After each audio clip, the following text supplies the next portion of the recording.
time. I am here at Quick Fit, and there's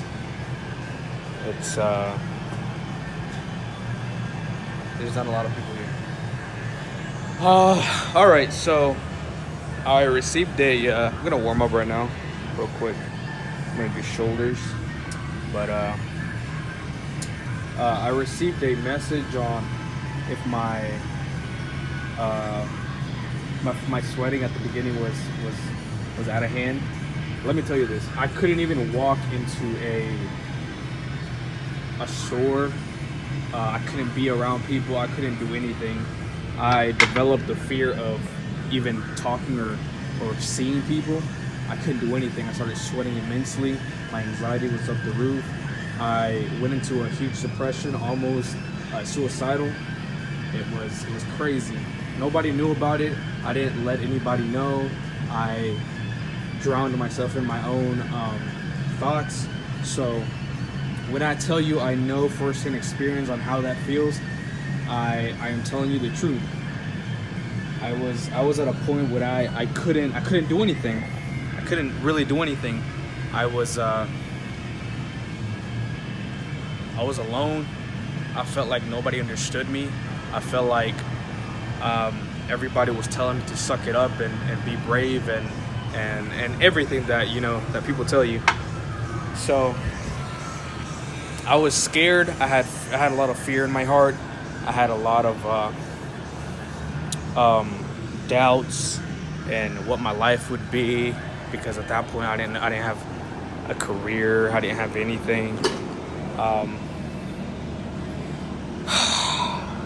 Where can I put this? I might just put it right here. I don't know if you guys can see me or not. Still recording? Yeah, okay. But that's a very interesting question that came to me, because everybody wants to know how it was at the beginning, how I started developing that.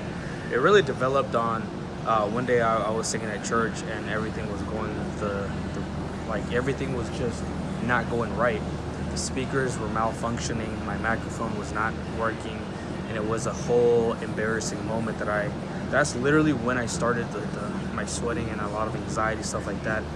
A lot of my past relationships kind of triggered that. I didn't have good relationships in the past where I didn't feel like I was enough. I didn't feel like I was gonna be ever enough, and that mentality kept on going every single day. I just kept putting myself down. I kept putting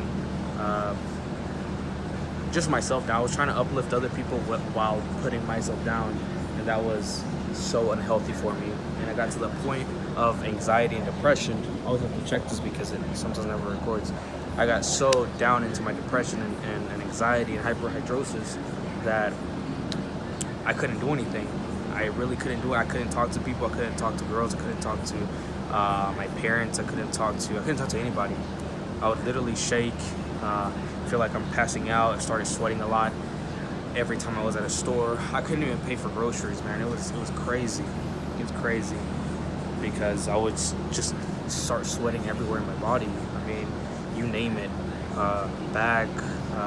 I never sweated under my arms that much, but and never did a lot while I was on, with anxiety and hyperhidrosis. It was always the first place I always sweat, either working out or doing whatever, is my face. That's the first place I start sweating, and then after that my whole body starts to sweat and stuff like that. So anxiety triggered that a lot, and then because anxiety triggered that, I had fear of sweating. That's when sweating became more and more and more and more and more and more, and it was to a point that I needed to make a decision in life, and do I want to keep this from controlling me and maybe down the line commit suicide? Because that's literally what it goes down to.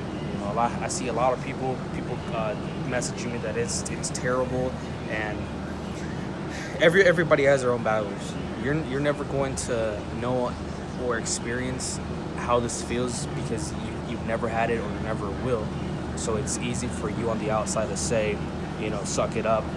This is not even like a a disease that's fatal disease. It's not, but mentally it's draining, and mentally it can be a huge toll on your social life and stuff like that. So it's a huge deal for us. I just wanted to kind of tell you guys how it started for me, how it became so what's the word I'm trying to